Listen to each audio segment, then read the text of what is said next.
تو میرے بھائیو، جو یہ کہا جا رہا ہے کہ حرج کیا ہے، میلاد منانے میں حرج ہی کیا ہے؟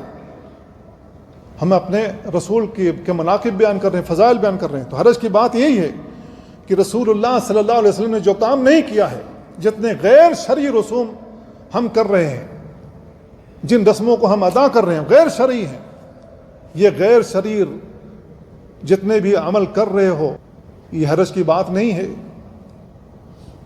صحابہ کو ابلیس کہہ رہے ہو، یہ حرج کی بات نہیں ہے۔ صحابہ کرام نے جو عمل نہیں کیا اس کے خلاف کر رہے ہو کہ یہ حرج کی بات نہیں ہے۔ تابعین نے یہ کام نہیں کیا، کیا حرج کی بات نہیں ہے؟ جس امام کے ماننے والے ہو اس امام نے یہ کام نہیں کیا، کیا یہ حرج کی بات نہیں ہے؟ اور انہوں نے جو طریقہ کار ایجاد کیا ہوا، یہ طریقہ شریعت کے ناحیے سے درست نہیں ہے۔ کیک کاٹے جا رہے ہیں، رسول اللہ کے اوپر چھری چلائی جا رہی ہے، جھنڈے زمین پر پھینک دے رہے ہیں، اللہ اور اس کے رسول کا نام کچلا جا رہا ہے، ان کو کوئی فرق ہی نہیں پڑا، کہتے ہیں حرج کیا ہے۔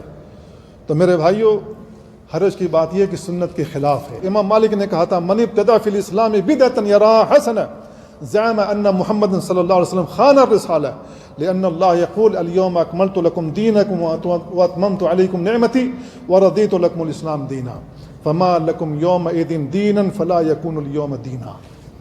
جو دین کا کام اس وقت نہیں تھا، آج بھی دین کا کام نہیں ہو سکتا۔ امام مالک رحمہ اللہ کا یہ قول آب زر سے لکھنے کے قابل ہے۔